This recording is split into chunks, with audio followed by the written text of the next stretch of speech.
Saludos, queridos patitos. Estamos aquí con ocasión de Donald Trump. Y seguramente vayamos a estar más de una vez con esta legislatura que habitualmente podemos decir, cuando cae un imperio no es molestia, siempre que no te caiga el techo encima. El problema es que el techo es todo el mundo y Estados Unidos sigue siendo la primera potencia, con lo cual creo que nos va a afectar a todos. Ante todo, muy agradecido a Gustavo de que esté por aquí y a Mariano, que fue la idea suya, así que bienvenidos a los dos.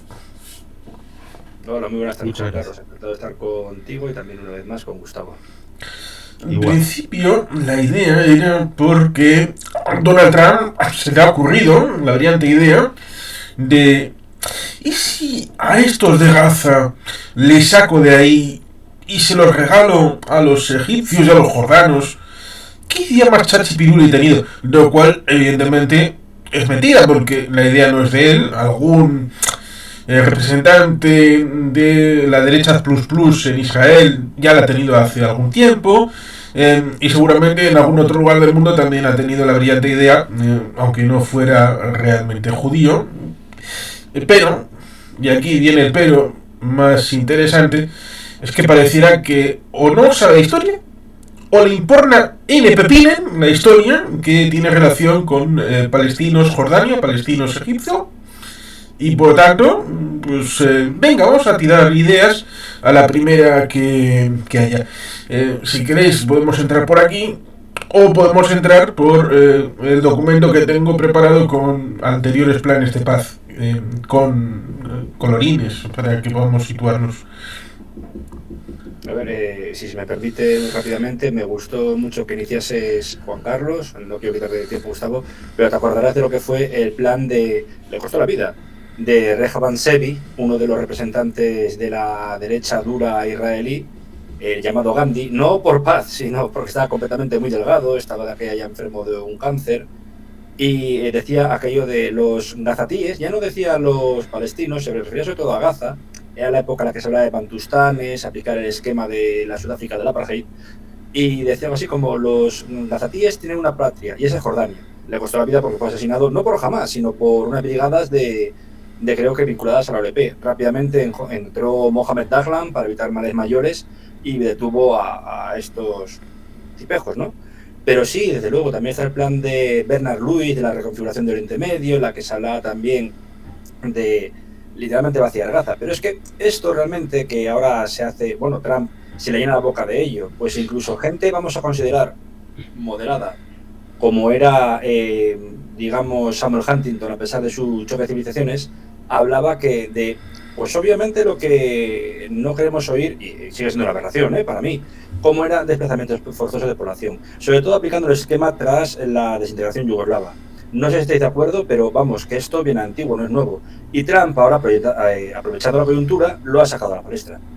Yo lo que puedo decir como curiosidad de otro ámbito, dado que lo encontré de casualidad, y esto las nuevas generaciones parece que lo van a tener complicado, porque no va a ser lo molón, ir a la biblioteca universitaria, ir a lo profundo, buscar algún libro, y uno de ellos encontré una doble historia respecto de reasignar los territorios en Sudáfrica, en la Sudáfrica del apartheid, para establecer una zona más blanca, más pura, en torno a Ciudad del Cabo, y al lado establecía la idea de que en la zona del norte de Irlanda hacer lo mismo. En el año 72, justamente antes de la entrada del Reino Unido en las comunidades europeas, de establecer a los católicos en la zona de Derry, más en la zona sur occidental, y los protestantes establecerlos en una conurbación en torno a Belfast, dividir la zona y por tanto estancar cualquier posible reivindicación antes de la entrada en las comunidades europeas. Con lo cual estas ideas, mal que bien, han estado en varios escenarios en todo el mundo. Pero mis disculpas, Gustavo. Dale. No, por favor. Yo generalmente cuando, y creo que la mayoría, cuando leemos algo, nos hacemos una idea de eso que estamos leyendo, hacemos nuestro análisis propio, pero después leemos o escuchamos a alguien más que esté analizando esa situación y de repente decimos, ah, caramba, sí, claro, él dijo algo que suma a lo que yo tengo, así que en lugar de de lo que estaba pensando yo, modifico un poco mi pensamiento y lo voy adaptando de acuerdo a otras ideas que voy escuchando, y así termino formando una idea casi final, digamos, porque las ideas pueden ir cambiando con los acontecimientos. Con respecto a esta propuesta de Trump, yo siempre he dicho que es poco serio hablar de volver a las fronteras de 1967.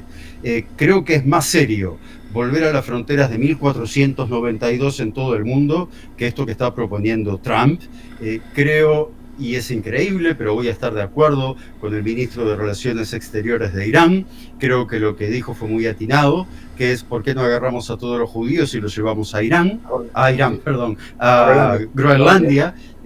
Porque claro, la propuesta de Trump abre la puerta a todo este otro tipo de estupideces que uno puede llegar a decir, ¿no? Porque es totalmente estúpido lo que dijo Trump.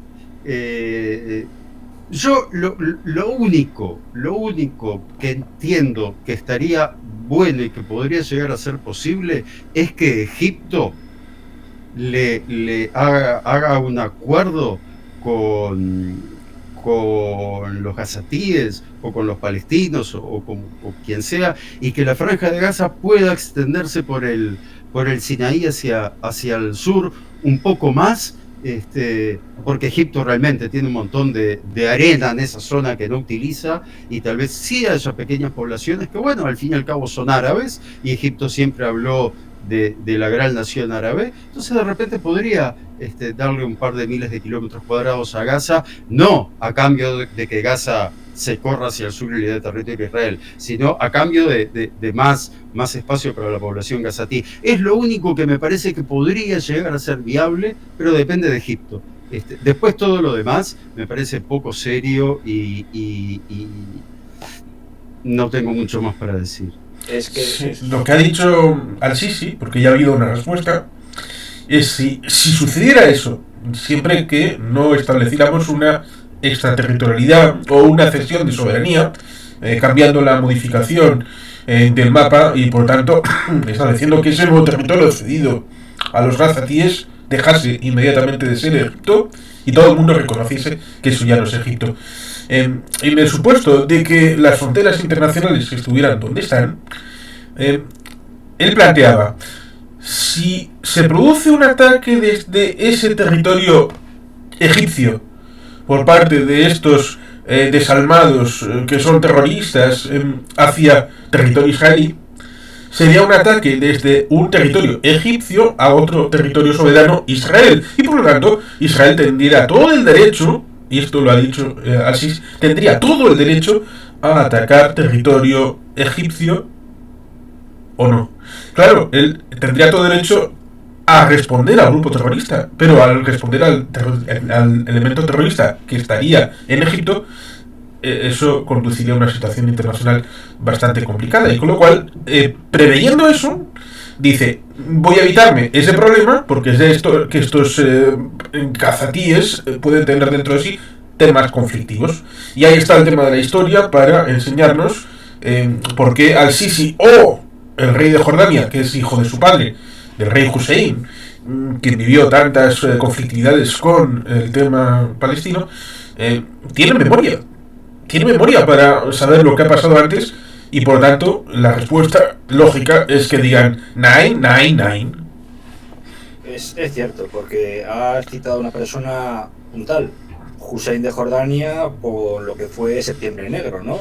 Esa, no vamos a negar lo evidente, fue una guerra civil jordana, con facciones palestinas, en un instante en el que también había otros conatos de rebelión contra monarquías nominalmente árabes, musulmanas, pero cada uno es su padre y su madre, como podía ser el caso de la rebelión de Jafar contra el sultanato de Omán, la transición hacia una especie de régimen híbrido, etc.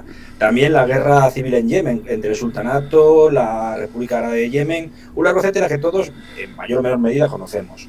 Aquí el caso es que el Sisi tiene razón, a pesar de que para mí supone que es darle nivel de conciencia a una persona de esa jerarquía moral, con todo lo que ha hecho. Pero claro, extendamos eso. Ahora pasa a ser administrado por Egipto.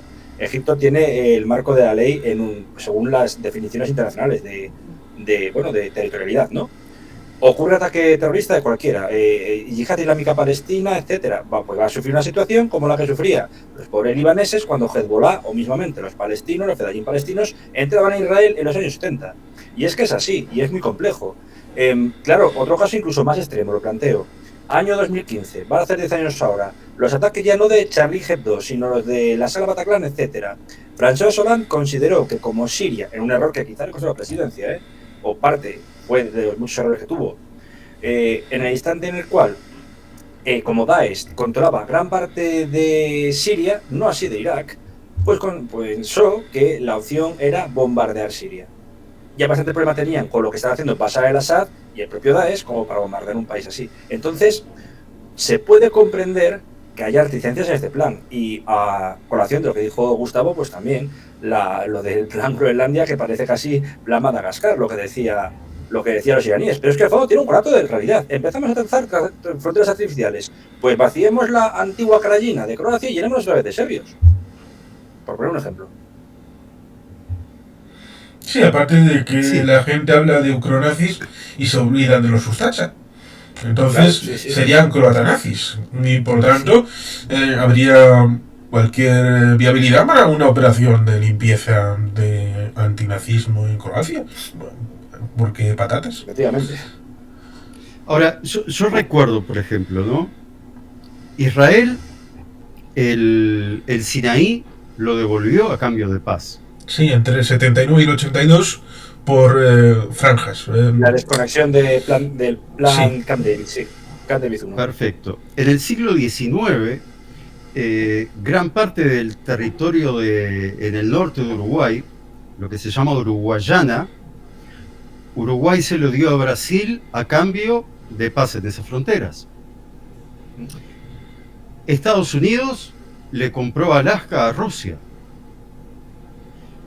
Volviendo a la frontera del Sinaí entre Egipto e Israel, está hecho con una regla. Hubo alguien que en su casa agarró una regla, la puso sobre el mapa y trazó una línea.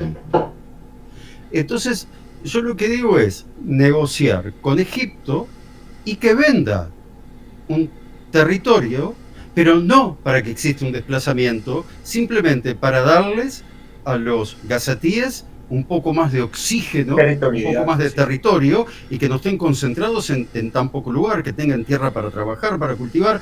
Y alguien me dirá, pero es el desierto. No hay ningún problema, con la tecnología israelí se puede plantar absolutamente todo el desierto. El desierto de Negev ya se ha visto lo que hicieron.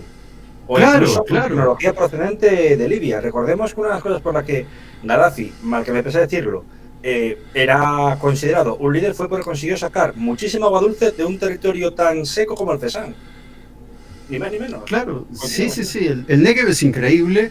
Ir a alguna elevación, alguna, no son montañas, tipo cerros, y ver los kibutzim, o sea, ver amarillo y dentro del amarillo del desierto puntos verdes, ¿no? Es realmente increíble, es de ciencia ficción. Hay que tener también mucho cuidado, porque los desiertos también dan vida en otros lugares. Hace no mucho vi un documental en Netflix, el viento del Sahara lleva arena del Sahara a la Amazonia, y eso permite que la Amazonia exista como selva. Si el día de mañana el Sahara lo convirtiéramos en un bosque, pasaría a ser un desierto la Amazonia. Hay que tener también mucho cuidado con ese tipo de cambios. Y de hecho había un geógrafo árabe-israelí, palestino, también se puede considerar, Ghazi Fadala, que ha hecho estudios acerca de todo lo que comenta Gustavo, y acabamos volviendo a la hipótesis de Gaia, que no deja de ser que incluso en las zonas más áridas, que incluso puede ser el sur de Franja de Gaza, limitando ya con el paso Rafah, Egipto, etcétera, pueden tornarse fértiles porque el planeta en sí no deja de ser un organismo vivo. Entonces, claro, si pudiese desarrollarse de un modo, claro, y sobre todo territorialidad, porque a raíz del embargo, a raíz de todas estas guerras y demás, no podemos olvidar una cosa, que es que el impacto demográfico, que es lo que Gombrich dijo que fue la gran tragedia del siglo XX, no ni guerras, ni pandemia, ni mucho menos, sino el crecimiento desmesurado de la población pero ante unos recursos que son limitados, pues en el caso de la Franja de Gaza aumentó más. Estamos hablando de 2 millones de almas, pobres personas aclaustradas ahí, secuestradas por 50.000 idiotas, como son la gente de Hamas, que me recuerda muchísimo al caso afgano. Lo que pasa que en el caso afgano había puntos con, calvas de población. En el caso de la Franja de Gaza están súper concentrados y convertidos en rehenes. Rehenes que seguramente esa gente, por mucho que aparezca, como visteis otro día, aquella especie de victoria con los rehenes de Gaza, siguen estando subyugados a ello. Sí, es así, esa gente... Sí, que es importante, como hizo Gustavo, demostrar el tema de sacar el foco y ver el marketing y luego la realidad, que era un poco cuando cayó aquella estatua de Saddam Hussein en aquella plaza, y que las fotos de Estados Unidos veías, hay un montón de gente, sacabas el foco y era un grupito nutrido, pero era un grupito que ni siquiera ocupaban el conjunto de la plaza, con lo cual ciertamente hay que ser más o menos escéptico respecto de aquello que nos quiere mostrar de estas imágenes y pedir, oye, por favor, dame el bruto o dame un enlace para que yo lo pueda ver, no la versión que tú quieres, sino voy a verlo yo mismo, y por tanto eso está muy bien. Vamos, si queréis, a esta situación de el documento que había puesto aquí una bonita imagen, que es ahí por el campo, bueno, más bien el bosque, ligado a Camp David, este lugar en donde sucedieron los acuerdos del 79, y en el año 2000, no he puesto lo de los años 90, a pesar de que Gustavo y tú, Mariano, sabéis que el acuerdo del 91 que llevó desde Madrid a Oslo, 93, la Autoridad Nacional Palestina entrando en el territorio de Judía y Samaria en el 94, que en teoría llevaría a un acuerdo de establecimiento del Estado palestino en el 98-99, cosa que no se cumplió, y ese fracaso llevó a cosas como esta. Ahí está Ehud Barak, Bill Clinton y Yasser Arafat, cuya descendiente tiene miles de millones de dólares. Pobrecitos los palestinos, están muy mal.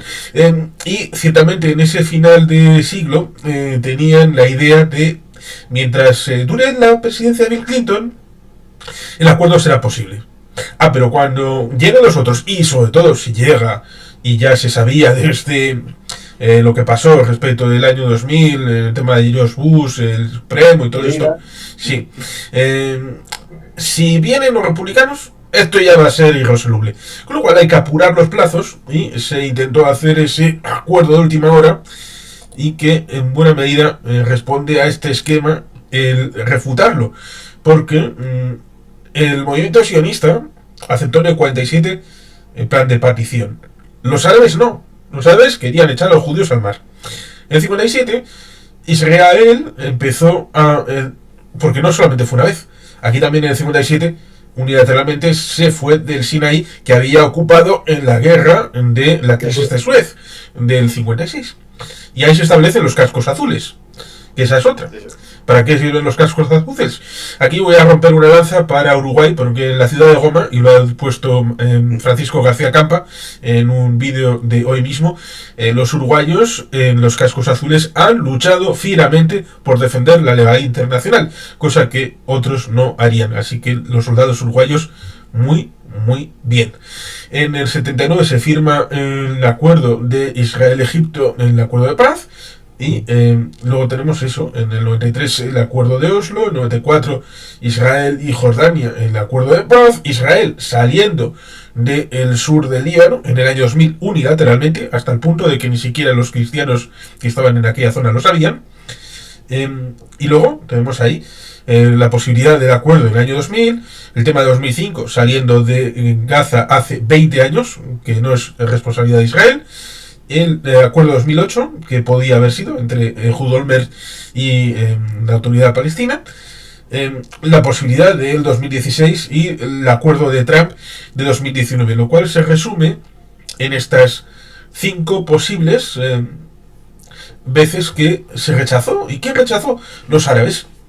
La Comisión Peel del 37, el plan de partición del 47, la oferta después de la Guerra de los 6 días, porque lo mismo que después de la Guerra de Independencia, Ben Gurión les dijo a los árabes, si queréis ese territorio que no nos correspondía en el plan de partición, os lo devolvemos a cambio de un tratado permanente de paz. Dijeron, no queremos paz, pues entonces los territorios me los quedo yo. Y después del 67 pasó algo parecido. Ofreció paz para siempre a Egipto y a Siria. Y en aquel momento dijeron que no. Así que la cosa quedó ahí. Y el acuerdo de Camp David, que precisamente lo rompió Arafat. Y lo de 2008 con Ehud Olmert. Esto sería un poco la visión de que Israel siempre ha querido paz. Y los árabes / palestinos, pues parece que han estado siempre pensando, bueno, igual ahora hemos perdido, pero la siguiente... Habría que hablar un poco de todo, porque ciertamente aquí es más que palestino, fue la Autoridad Nacional Palestina presionada, principalmente lo que hablamos aquella vez de Hafez el-Assad, que amenazó a Yasser Arafat, ¿no? De, se está sentando usted en el mismo sitio donde estuvo Anwar al-Sadat y poco después firmó el acuerdo de paz con Israel. Y ya sabe lo que le ocurrió. Arafat, bueno, no era santo de mi devoción, era un chorizo. Pero incluso Shlomo Ben-Ami dijo, quizá fallamos en Camp David porque no lo pusimos, y parece una tontería, pero fue así, todo por escrito. Quizá de haberlo hecho en vez de modo verbal, de modo por escrito, hubiesen aceptado la paz los árabes. Pero no vamos a... Y luego, pues en el caso del acuerdo de paz de 2008, antes de la operación Plomo Fundido, etcétera, lo ocurrió es que Ehud Olmert estaba en un momento muy débil. Ehud Olmert creo que ha estado como cosa de 3 o 4 años en la cárcel por maniobras ilegales o corruptas durante su mandato como alcalde de Jerusalén, si no es así, ¿no? Para dejarme la memoria. Creo que fue así. Entonces eso fue lo que impidió un poco. Claro, en el instante en el que llega el Likud de nuevo al poder, desaparece Kadima, ese espectro de centro. El instante también en el que el Partido Laborista pasa a tercero dentro del Knesset o cuarto puesto. Creo que el tercero debe ser Balad y la lista conjunta, y el segundo Yeshatid, perdón. Entonces, en ese momento es cuando hay un giro y obviamente lo que dimos, ¿no? Lo que hemos visto, una conservadurización por ambas partes, tanto por parte israelí como por parte palestina, y sobre todo por presión de los países árabes. Las monarquías petroleras del Golfo se han lavado las manos de este sentido hasta los acuerdos de Abraham. Por el contrario, los que más presionaban a lo que era Palestina para no firmar la paz eran 2 entes extraterritoriales, pero muy poderosos, Hamas y Hezbollah, y también Siria, vendiéndose como garante de los derechos de los palestinos, aunque sabemos perfectamente que la Siria de Bashar al-Assad, a los que más torturó, eran a la izquierda verdadera dentro del país, izquierda similar al laborismo israelí, y sobre todo, ante todo, pues a minorías como la kurda o la palestina. Sí, el problema de los palestinos es que nunca han tenido verdaderos amigos dentro del pueblo árabe. No, nunca, ni mucho menos. Es que es así, porque hemos oído lo de Hafez el-Assad, de que no existía patria palestina, pero, y tengo que romper un mito del panarabismo, ni Saddam Hussein era pro-palestino porque tenía un departamento dentro de Mujabarat para vigilar no tanto lo que eran los movimientos de tropas israelíes, sino a los palestinos dentro del país por miedo a una situación similar a la de Septiembre Negro, o bien incluso, podríamos decir, de Yamal Abdel Nasser, no digo nada ya de Anwar al-Sadat. Acaban rompiendo con el movimiento palestino. Decías que no se puso por escrito, pero aquí tenemos un mapa. El mapa sí. Se verbalizó lo que y no solamente es este, sino hay más. Propuesta, ahí estaba, territorio que sería anexado por Israel, sobre todo ligado al tema de la frontera, que estaban bastante sensibilizados por el tema de, por ejemplo, el corredor Filadelfia, que luego será relevante para el trasvase de armas para la franja de Gaza, cortando solamente en dos, el territorio que sería controlado en principio, la zona A y B, control de la autoridad palestina, y la zona que estaría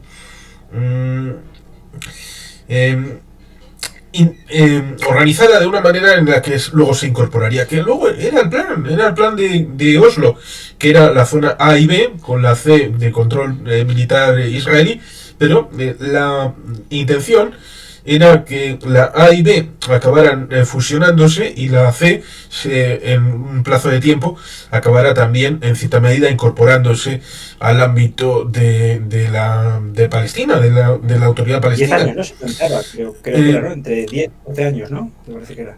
Sí, era progresivo.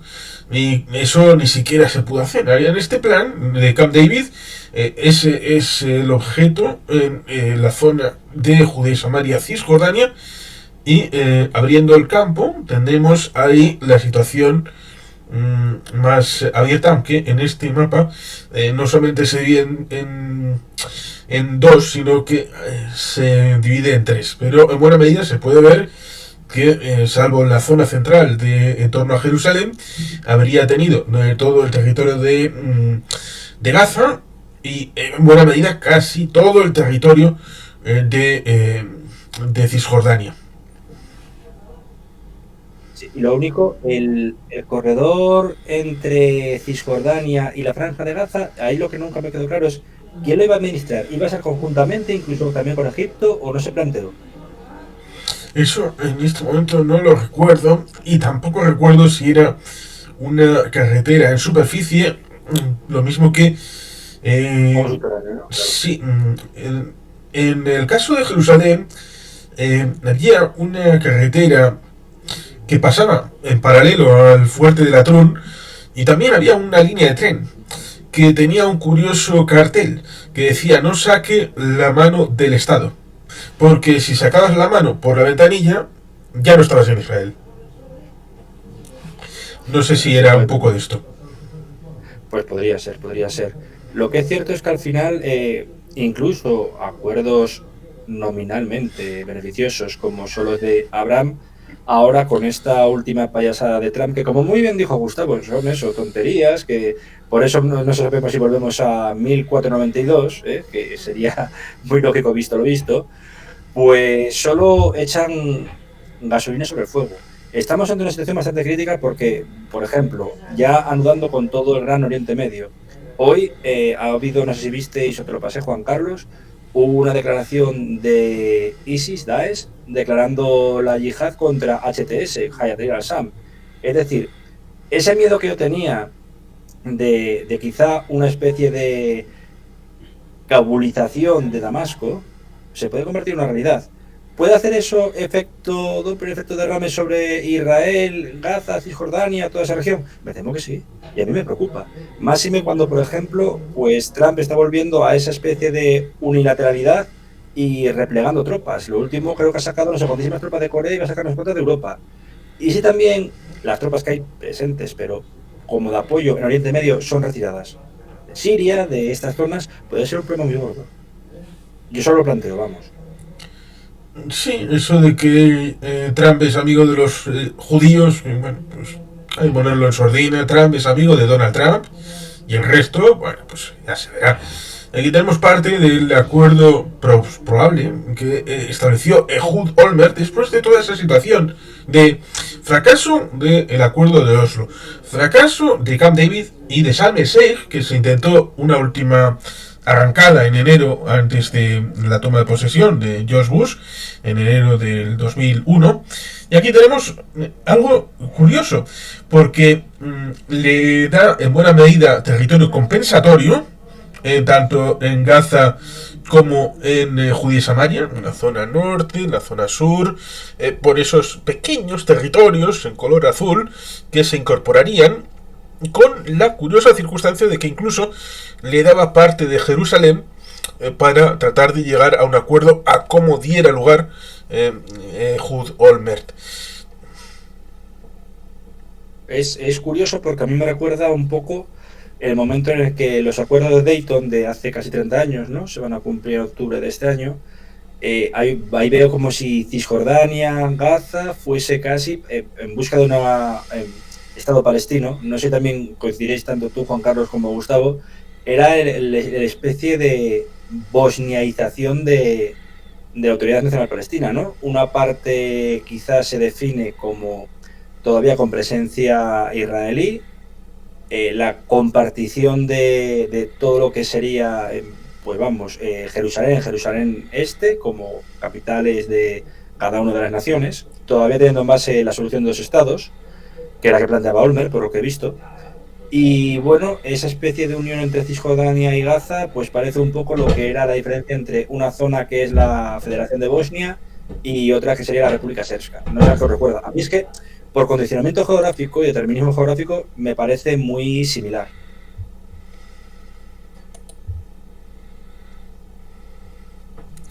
El tema es, hoy en día, qué posibilidades reales existen de la creación de un Estado palestino. Bueno, antes de eso vamos a seguir con esto, que es ciertamente esa parte de Jerusalén, tal y como estaba establecido en esa proyección de Gudolmer, con esa transferencia a Israel con el color azul. Esto sería Palestina, el color más amarillito. Y recordemos, la ciudad vieja es esta parte rayada de aquí. Luego nos encontramos con esto, que sería el mapa en la versión amplia. Aquí habría un pase seguro que ni siquiera se dibujó, simplemente ponen unas líneas paralelas entre Tarquimilla y la zona sur de Sderot. Y nos encontramos con luego el plan de Trump, que aquí es un poco... esto sería Jerusalén occidental y empezaría a incorporar elementos para... Bueno, todo Jerusalén sería de Israel, pero nos vamos a inventar en la zona exterior algo que llamaremos Jerusalén, porque es el Gran Jerusalén, y esa parte que hemos creado nueva le llamamos Gran Jerusalén y se la damos a los palestinos para que todo el mundo esté contento. Que Trump es mucho de esto, de negociar, de tener contento a todo el mundo, sea como de lugar, como un triángulo metido en un cuadrado y ahí machacando, y bueno, pues como sea que entre. Aquí estaría la parte de abajo, con estos añadidos para elementos tecnológicos que pudieran ser ligados a la zona de Gaza, con estas carreteras que estarían por aquí. Y en la zona de arriba pues tendríamos ese pequeño archipiélago sin conexión con el tema de Jordania en el ámbito de aquí, pero era una solución que hizo el yerno, Jared Kushner, casado con Ivanka, que era la propuesta del 2018. Esto es lo del mandato, porque la gente olvida que el mandato de Palestina incorporaba Transjordania y lo que fue acordado con Faisal y Weizmann en 1921, que era lo que sería luego partido en el 47. Y añado ciertamente dos cosas que han sido vistas por mí. Aquí alguien propone, en parte, lo sepa o no, volver al acuerdo Faisal-Weizmann, lo cual ciertamente resulta curioso, porque ahí pone Israel precisamente lo que firmó Faisal-Weizmann para lo que sería Israel en un futuro, hablando de 1921-22. Pero traslada Palestina a una parte de Jordania, lo cual ciertamente resulta curioso. Y el último es este, que haría uso, como decíais, de un cuadradito ahí de Egipto para, tal vez arrendado, tal vez transferencia de soberanía, achicar la excesiva dimensión de densidad de población por parte de Gaza y de los palestinos. Y esta sería una opción de 3 estados. Por lo menos ahí, ahí arriba lo pone. Opción que se habló, sí, y efectivamente lo que dice, porque también me voy a dar cuenta que hoy por hoy esa zona justamente de antiguo Emirato de Transjordania, hoy Reino Hachemí de Jordania, ha tenido un cambio demográfico. Ahora mismo hay más palestinos, incluida la reina actual, Rania, aunque sea origen kuwaití, que transjordanos o jordanos étnicos. Lo cual me parece encomiable, quizá por el miedo a lo de Septiembre Negro, de que un país tan heterogéneo, porque ni mucho menos homogéneo, ni siquiera la gran mayoría de la población es árabe, hay muchísimo circasiano, la guardia del rey es de origen circasiano, procedente del Cáucaso, expulsado por los rusos en 1864, pues en un país tan sumamente heterogéneo no haya habido un conflicto étnico, guerra civil, a pesar de lo que ocurrió con lo de Septiembre Negro, como comento, y probablemente sea porque, a pesar de todos los problemas que tiene, y entre ellos tiene el problema de corrupción, pero la corrupción que puede haber en el reino de Jordania es absolutamente residual comparado con los defensores de la causa palestina, como puede ser la Siria, ya no, pero la antigua Siria del clan Assad, como hemos visto, una, pues no sé llamarlo directamente cleptocracia.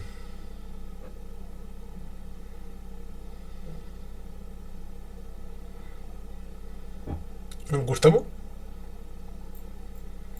No, yo honestamente estaba mirando el mapa de Egipto para ver cuáles son las poblaciones que hay al sur de Gaza y son bastantes. Encima, lo que creo es que en esa zona, justamente, aparte, ni siquiera son palestinos que se hayan trasladado allí. Entiendo que serán beduinos, ¿no? Ni siquiera egipcios. O lo que ellos llaman... Seguramente la cantidad de beduinos en esa zona sea muy importante. Sí. De hecho, hay otra cosa que es interesante mencionar. Egipto ahora mismo creo que del mundo árabe es la nación más poblada, pero sigue teniendo una especie de xenofobia endémica. Se sigue esto presentando como adalid del panarabismo, pero hace muchísimo tiempo que no se ven aquellas grandes migraciones que había de trabajadores sudaneses, libios, palestinos, etcétera. Hoy por hoy ha sido un Estado que, mediante el puño de hierro en guante de seda o sin guante de seda de El Sisi, ha logrado una pacificación basada en la homogeneización del país. Incluso ahora está teniendo problemas con lo que es la población denominada como copta, ¿no? Aunque copto es el egipcio étnico, aún así, pero bueno, se designa así al egipcio de credo cristiano copto. Pero en estos instantes, Egipto lo que creo es que no quiere ver su frontera sur invadida, o frontera norte, perdón, en la zona del Sinaí, pues si os fijáis, y salvando las diferencias, el Sisi está actuando absolutamente como Trump. Al Sisi habría una debilidad que podría ser utilizada por Donald Trump, y es la económica y la de seguridad. Si le garantizas que la cesión de soberanía y establecimiento de un país independiente en esa zona de Gaza, un emirato tal vez, establece una nueva frontera que sea defendida por todo el mundo con garantías de seguridad de Estados Unidos, a la hora de decir, si pasa algo y es culpa de los palestinos e involucra a Egipto, si es culpa de ellos y Egipto está en peligro, Estados Unidos defenderá a Egipto frente a los palestinos. Y si le haces esa garantía, luego está el tema del dinero. Ahora están haciendo una nueva capital en la zona oriental del Cairo, y eso lleva mucho dinero. Tenemos a los hutíes dando bastante por saco en el tema del canal, porque es una de las entradas al Mar Rojo y luego sube hacia el canal de Suez, y esto es una parte importante de los ingresos. La mayor parte de la población de Egipto está en torno al Nilo.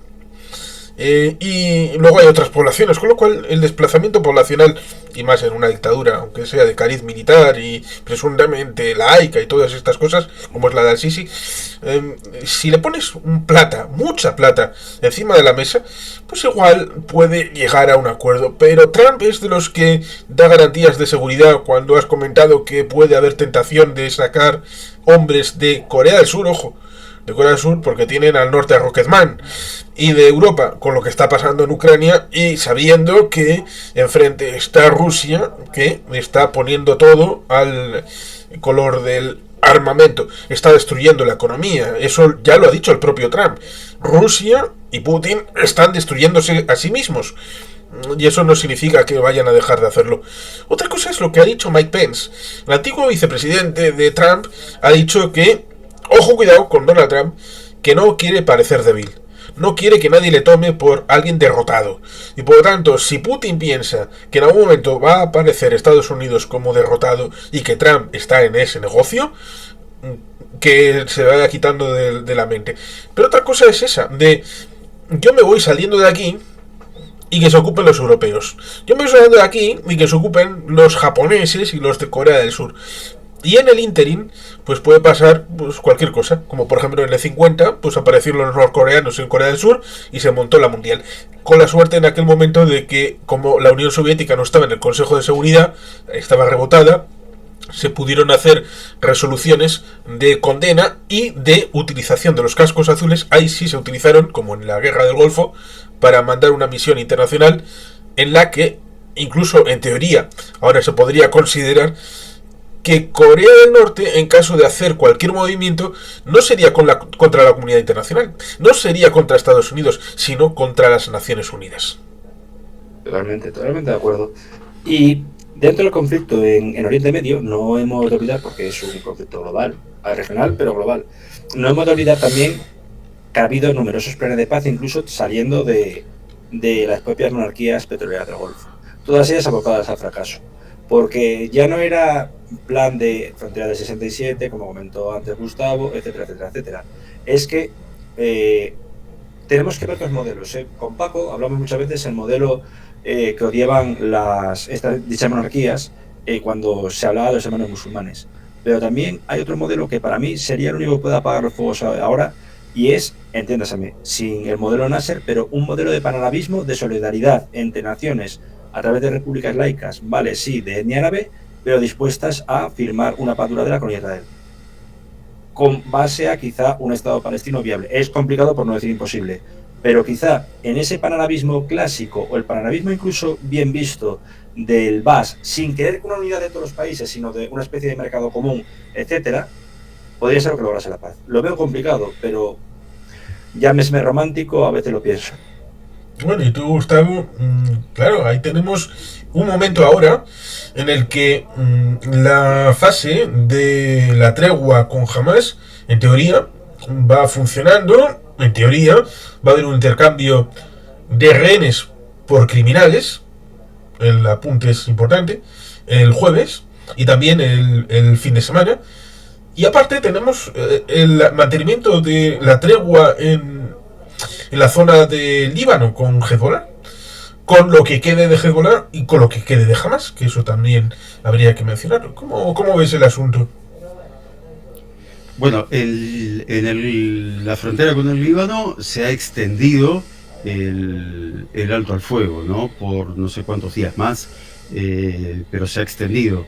Eso es importante y es una señal de debilidad de Hezbollah. Y la negociación hasta último momento que lleva al intercambio de rehenes por terroristas el día jueves también es un síntoma de debilidad de Hamas.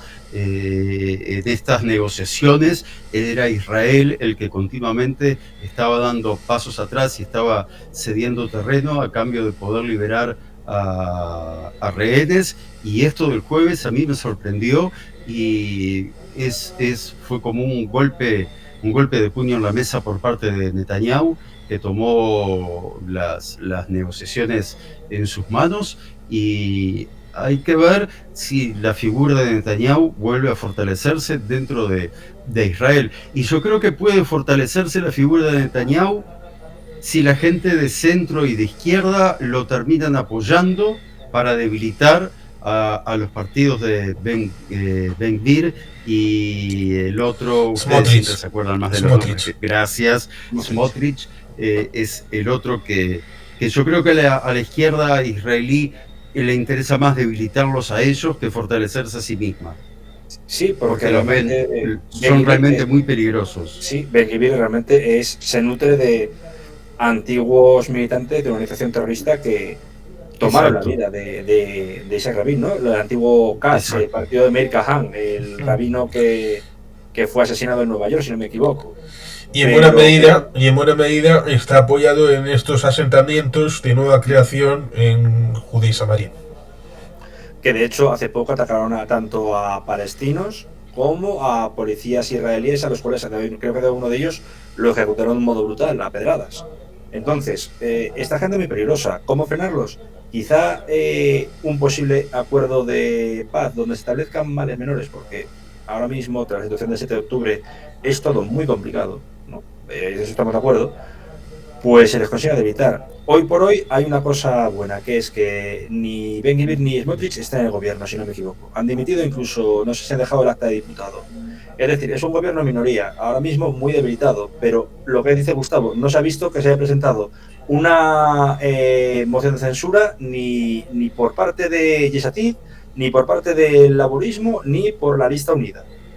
Con lo cual eso significa que a lo mejor Netanyahu es el mal menor, ya veremos en las próximas elecciones porque serían convocadas para este año o el año que viene. ¿Cuándo se agota lo que es la legislatura? ¿2026? ¿Octubre del 26? ¿O octubre del 25? Pues no estoy seguro. No, creo que en el 26, pero habría 26, que consultarlo. vale. Habría que consultarlo. Pero... sí, perdón. No, que lo que hay que... Cuando se formó el actual gobierno, yo dije algo, mucha gente me dijo, vos estás loco. Porque dije, a partir de ahora, Netanyahu es la izquierda del gobierno. Totalmente. Y ahora quedó confirmado de que dentro de este gobierno de derecha el que está más a la izquierda es Netanyahu. Entonces, sí, perdón. A mí me gustaría aclarar una cosa, porque yo desde que empecé a partir del 7 de octubre a mover mi canal, que antes no existía o que subía a veces algún video, pero con cosas que no tenían nada que ver con política, lo he hecho por el derecho a la existencia y el derecho a la defensa del Estado de Israel. Pero aclaremos una cosa, Israel es un Estado democrático y el pueblo judío debe ser uno de los pueblos que más discute en la humanidad. De hecho, en las sinagogas la gente no se reunía para rezar, se reúne para discutir. Por eso existe, entre otras cosas, el Talmud y la cantidad de interpretaciones que existen del Antiguo Testamento, de la Torá. ¿Por qué? Porque la costumbre de los rabinos era juntarse a discutir. Y eso sigue hasta hoy en día. Israel es el país que más discute. Los judíos somos los que más discutimos. Yo nunca me he casado con un gobierno israelí, menos con Netanyahu. Siempre me he sentido en la vereda de enfrente de Netanyahu. Más allá de que en los últimos meses he hecho una defensa del primer ministro, pero no de Netanyahu, de la figura del primer ministro, a quien consideré que había que protegerlo en épocas de guerra. Y no podemos estar distrayéndonos en problemas intestinos. Para eso va a haber tiempo después de derrotar a Hamás. Al menos es mi punto de vista. Y obviamente que no voy a darle ni un centímetro en lo político a movimientos de extrema derecha que sí estarían de acuerdo en practicar un genocidio.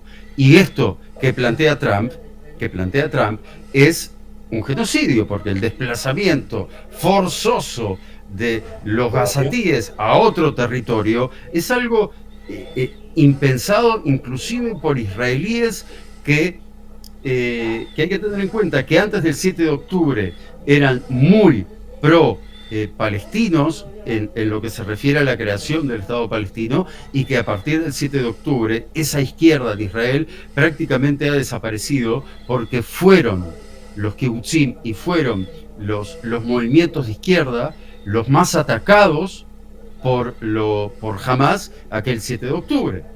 Recordemos. Entonces, claro, pero es bueno refrescarlo, porque como dicen, la audiencia se renueva. Y la izquierda israelí hoy está muy molesta con aquellos gazatíes que fueron... lo dijo un integrante de un kibutz, que el 6 de octubre él estaba trabajando con un gazatí en el campo y el 7 de octubre estaba siendo secuestrado por ese mismo gazatí. Entonces eso pinta muy bien todo esto que está pasando, y la verdad que tratar de analizar qué va a pasar mañana es complicado, y siempre pongo como ejemplo una de las últimas, o la última charla que habíamos tenido nosotros tres, donde hablábamos de Siria, terminó la charla y Assad había caído. Entonces es muy eso, claro, ¿cómo nos vamos a olvidar de algo así? Estamos hablando del futuro de Siria, analizándola, y perdimos 2 horas de nuestra vida haciendo un análisis de algo que ya no existía cuando terminó el video. Entonces, no se perdió en el fondo. Es que lo he dicho muchas veces, incluso antes, cuando la época de los mayores asaltos de Daesh, hablo de que llevo con esta temática desde 2015, ya 2014-2015, claro. Ya soy un poco perro viejo, ¿no? Pero siempre empezaba con una forma, y me parece que es, como bien indica Gustavo, y como también muchas veces lo hablo con Juan Carlos, de que moralmente tenemos que decir algo que yo creo que es lógico, y es, quizá durante esta misión, o quizá en los próximos 5 minutos terminarse, haya ocurrido tal factor externo o hecho externo que cambie todo lo que hemos comentado en menos de un microsegundo. Y es así.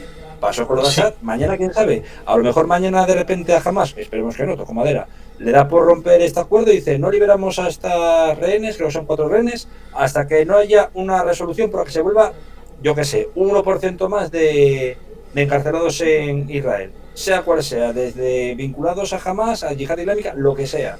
Entonces, claro, esto es muy complicado. Vamos a pensar que no va a ser así, vamos a pensar que sigue la hoja de ruta. Pero ante estas condiciones, en un mundo tan cambiante y encima donde el líder del mundo libre, por así decirlo, como es Trump, o se considera pues, ser el presidente de Estados Unidos, está en su gigante voluble, nadie sabemos lo que va a ocurrir. Antes recordemos que era guiones y directrices a golpe de Twitter, ahora será a través de Truth o algo de esto. Sí, sí. Por ejemplo, una de las viabilidades que puede ser, dado que Abu Mazen está malito, aunque también está malito el Ayatollah Khamenei, y de momento ninguno de los dos ha querido irse con las huríes al otro mundo. Aunque, claro, no sé si como combatientes, pero claro, Franco no era víctima de la guerra civil y le pusieron en el altar como si fuera uno de los caídos en el valle aquel. Pero ciertamente, si mañana muere Abu Mazen, por ejemplo, y se ven obligados a dudar, ¿seguimos con un gobierno, con una triquiñuela que ya la están haciendo jurídicamente para continuar en el poder estos de Olepe Fatah? O se rumorea que va a haber elecciones. Y entonces, como si fuera Leonardo DiCaprio en Eras una vez en Hollywood, dice, libérame a Barghouti. A Barghouti me lo liberas, claro. Que está en la cárcel, que puede ser el candidato y así puedan sorteárselo si lo quiere Hamas o si lo cooptan de nuevo para Olepe Fatah, dándole cualquier cosa en un negocio persa. Con lo cual ahí puede ser un vector de... libéramelo. Israel dice no, porque ha dicho siempre que no, que hay determinadas personas que ni de coña, y por tanto ahí pues puede, lo cual resulta curioso porque Donald Trump respecto de Gaza ha empezado a decir toda la costa es maravillosa, puede ser para resorts, lugares, y ya cuando alguien ligado al mercado inmobiliario le pone el ojo, empiezas a ver, ¿esto es Donald Trump, presidente de Estados Unidos, el que está hablando esto? ¿Es Donald Trump, el empresario del negocio del real estate, el que está empezando a ver el negocio y diciendo, aquí puedo meterme dólares para mi empresa y mi familia? Lo cual también lleva a otra reflexión más profunda, que es precisamente el estado en el que Israel deja el territorio en 2005. Un territorio maravilloso, con unos hoteles espectaculares en la zona de la costa, con zona agrícola y ganadera, y que durante 20 años los de Hamas han destrozado las infraestructuras agrícolas, ganaderas de Gaza, hasta el punto de que muchos de ellos tuvieron que empezar a trabajar en kibutzines gracias a la generosidad de Israel. Y totalmente, es que se fue así. Pero aparte hemos de comentar que bueno, que estamos hablando de que sí, aproximadamente desconexión de Gaza, año julio, agosto de 2005, ¿no? Elecciones parlamentarias 2006 con la supermayoría de Hamas. Pero luego también, lo que estás hablando, fallece Abu Mazen o Mahmoud Abbas, ¿no? Era un agenario, creo que ha hecho este mes 90 años. O sea, nació en 1935 en enero. ¿Cuál es la opción de que no es Barghouti?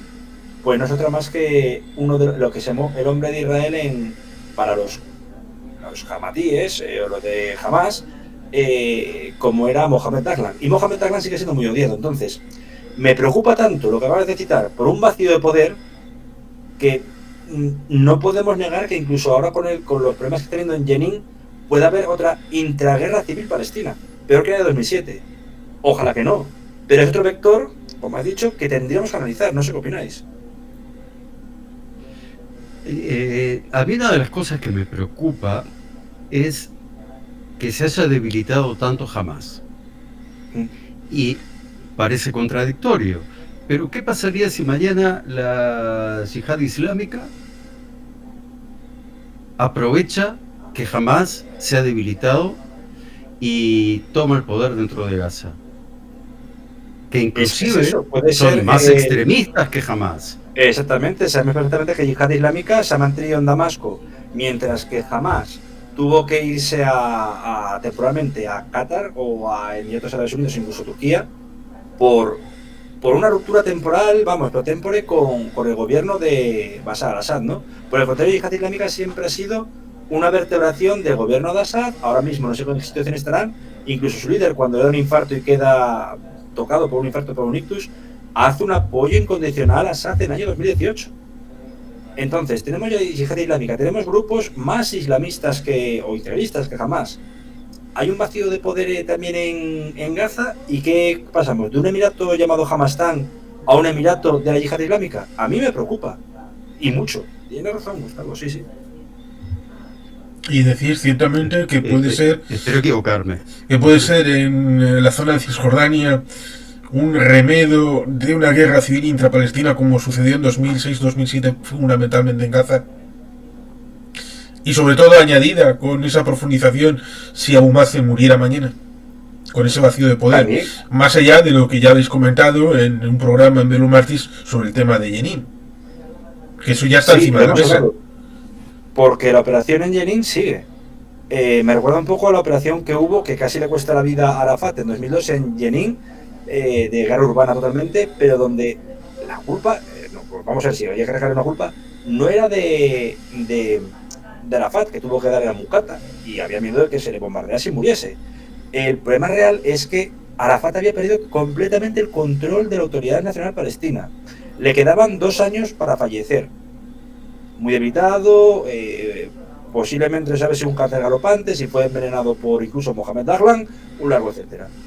Pero había perdido el control y en aquel instante los que estaban matando a soldados israelíes también se mataban entre ellos, porque era Hamas contra parte de la Yihad Islámica y contra incluso las brigadas de Zedim al-Qassam.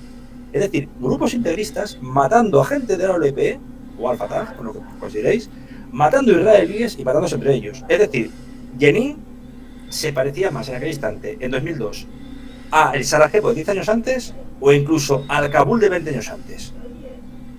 Lo cual me preocupaba, me preocupa.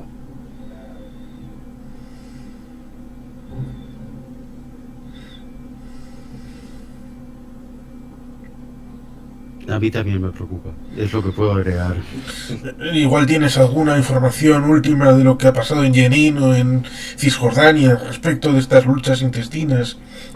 No tengo mucho, no he encontrado mucho porque lo que mandasteis al grupo, tanto, bueno, Juanjo, tú mismo, Juan Carlos, pero es que ha habido también otro problema que es que hay, y lo estoy mirando ahora, hay un apagón informativo en Jenin. Lo cual es curioso en un momento donde al día a día tenemos un mundo en plena conectividad, pero hay apagón informativo. Yo, por ejemplo, me acabo de dejar de piedra porque no sabía lo que le pasaba a más, me lo acabo de certificar, no sabía ni que estaba enfermo.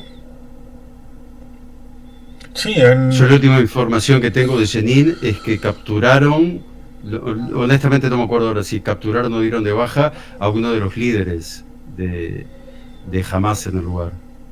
¿Se había trasladado desde Gaza o estaba infiltrado en Jenin? No lo sabía. Hay dentro de lo que es Cisjordania, Hamas ha montado todo un ¿cómo se dice? Operativo.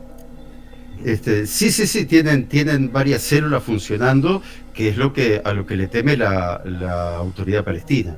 Y en Jenin era el lugar donde estaban más fortalecidos y donde estaban empezando a actuar como actúan las bandas narco en México.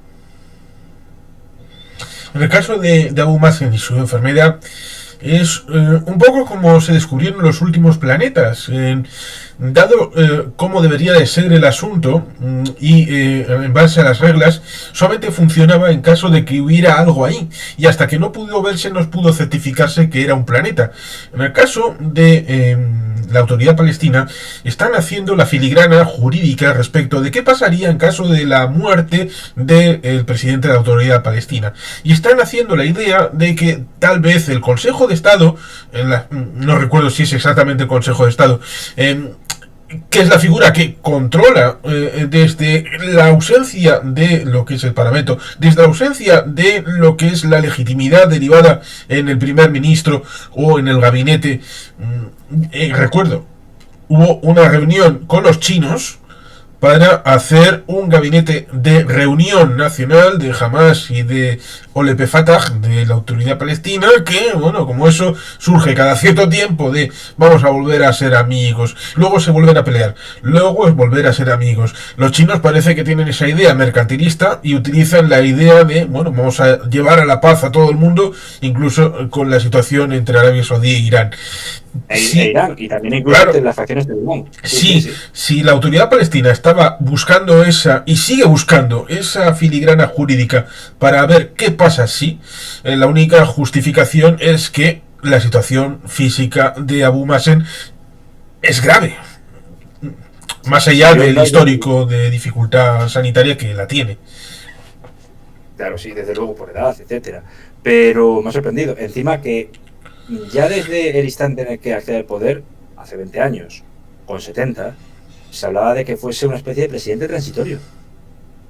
Es decir, desde la antigua guardia hasta la actual complejidad que podemos ver. ¿Qué recambio generacional hay en Al-Fatah? No, siguen siendo los mismos que los años 70-80. Gente, bueno, pues estamos hablando, y perdón por la expresión, de una gerontocracia. O élite de gerontocracia vinculada a Al-Fatah, al Frente Popular de Liberación de Palestina de George Abbas, que los pocos que quedan que renunciaron a las armas. No sé cómo explicarlo, lo veo complicadísimo. Pues es fácil de explicarlo en tanto en cuanto no tienen una figura que empaste, que tenga magnetismo, que les enganche o que les proponga algo distinto a la cleptocracia y la corrupción que ha estado vinculado históricamente a Olep Fatah, a la autoridad palestina, en los últimos 20 años. Y más respecto de los 10 años que estuvo Yasser Arafat al frente de todo aquello. Con la dificultad de que en tiempos de Arafat los Estados Unidos y países europeos entrenaron a las fuerzas de seguridad, hubo un chorreo de dinero, como a veces se suele decir, y creo que Gustavo, en tu canal lo has dicho más de una vez respecto de cuánto dinero recibieron los alemanes en el Plan Marshall y cuánto han recibido los palestinos en todo este periodo de insumos de ayuda internacional, cooperación, ayuda humanitaria, etcétera, etcétera, que es muchísimo más de lo que recibieron los propios alemanes después del final de la Segunda Guerra Mundial. Sí, los últimos datos que vi hablaban de cerca de 80.000 millones de dólares, no de este último tiempo, en varios años, ¿no? Pero hay que tener en cuenta de que la hija de Arafat tiene más de 5.000 millones de dólares. Evidentemente, no quiero decir que lo robó, ¿no? Lo tomaron prestado. Y justamente después de la muerte de Arafat hubo muchas peleas políticas por ese dinero que estaba en la cuenta de Arafat y que finalmente, no todo, pero gran parte se la quedó su hija, ¿no? Y su mujer, bueno, su viuda, que huyó a Túnez. De hecho, siempre se comenta que era muy similar a la huida la expulsión de Siria, no de Bashar al-Assad, sino de Rifat, el carnicero de Hama, cuando aprovecha el infarto de Hafez el-Assad para intentar hacerse con el poder a que el golpe palaciego. Pues llegó a Marbella, casi estrella el avión en Málaga, llegando a Málaga, al aeropuerto de Málaga, porque es el businessman de Málaga o de Marbella por antonomasia. Pero es que la mujer de Arafat, la viuda de Arafat, Sulba Arafat, pues casi estrella llegando a Túnez cuando la admitió con asilo político el posteriormente depuesto Zinedine Ben Ali. Y resume ejemplos de creo que la viuda del Shah era Faradiva, ¿no? Faradiva, efectivamente. Y también está Imelda Marcos, que en el año 87 salió de Filipinas en dirección hacia Honolulu, en Hawái. Bueno, y ahí murieron los dos, murieron más o menos en el tránsito en el 80 el Shah Reza Pahlavi y en el 86-87 Ferdinand Marcos, con lo cual se quedaron más o menos solas. No pudo ir a las elecciones contra Corazón Aquino, antes había asesinado a su marido, a Benigno Aquino. Pero fíjate, es que no hace falta ni cruzar fronteras o exiliarse. Recordemos a doña Carmen Collares cuando intentó salir de España rumbo a Suiza, pues con una maleta llena aproximadamente de 25 millones de pesetas de la época con dirección a Suiza. El choricero siempre se pega, vamos. Pero en este caso de la Autoridad Nacional Palestina, por un problema de que los funcionarios son gente honrada, porque he llegado a conocer funcionarios de la ANP y se le ve pues gente trabajadora, Lo mismo me ha pasado con gente que he conocido del Kurdistán autónomo iraquí. El problema son los gobernantes que tienen. Y en el caso de lo que vemos estas luchas entre Hamas y Fatah, en el Kurdistán, que algunas veces hemos hablado con Adrián del tema, pues podría ser el PDK contra la UPK o el clan Talabani contra el clan Barzani. Aquí se aumenta, porque hay más clanes, quiero decir, dentro de la ANP, cada uno buscando su parcela de poder. Y desgraciadamente no tiene bien común el posible establecimiento de un Estado palestino, que busca, pues, en algunos casos, los clanes mafiosos establecer redes, pues, también con Hamas para el paso de armas hasta drogas, para financiarse, y por parte de la ANP, o perdón, de la OLP, la Autoridad Nacional Palestina es otra cosa, el Estado de Palestina, permanecer en el poder el mayor tiempo posible, y vaya 31 años. Y que, en principio, hay una cosa que sigue estando ahí, respecto de que la situación de esta tregua hay en un momento que tiene los visos de colapsar, porque hay un muro delante, como es, por un lado, de estos 33 rehenes que deben de ser contemplados esa situación con 1900 terroristas, porque la última vez que ha habido ese intercambio, por esas 4 mujeres salieron gente que estaba ducha en explosivos, en colocación de bombas, en todo tipo de... Claro, cuando hacías el listado y veías nombre por nombre, veías claramente que todos era gente que tenía sangre en las manos de una u otra manera, directa o indirectamente. Cuando nos encontramos con esta situación en la que Israel dice, ojo, de estos 33, igual alguno está muerto. Evidentemente Israel dice, vamos a recuperar a todos, estén vivos o muertos. Y los cadáveres, sí, lo que pasó. Cuando ya no haya cadáveres o gente viva secuestrados por parte de Hamas, ¿qué pasa entonces? Hamas, ¿qué incentivo puede tener Israel para no machacar finalmente a Hamas cuando ya no haya ninguna persona israelí secuestrada por ellos? Los peores, perdóname Mariano, los peores enemigos en este momento de los gazatíes o del pueblo palestino, llámenlo como quieran, son todos los que fuera de Medio Oriente, o sea, los que en Europa, en América del Norte, en América Central, en América del Sur, marchan a favor de Palestina o creen marchar a favor de Palestina diciendo que Israel está cometiendo un genocidio. Esos son los peores enemigos de los gazatíes. ¿Por qué? Porque el día que no haya rehenes se le termina la plata en el banco a Hamas. Israel no va a tener ningún problema en pasar por arriba de quien sea, porque total, si ya están acusados de genocidio cuando no hubo genocidio, ¿qué le va a impedir a esa ultraderecha israelí de la cual estuvimos hablando hoy, si tienen el poder, pasar por arriba de los civiles? ¿Quién se lo va a impedir? Nadie. La propia sociedad israelí quizá, pero lo veo complicado porque es exacto.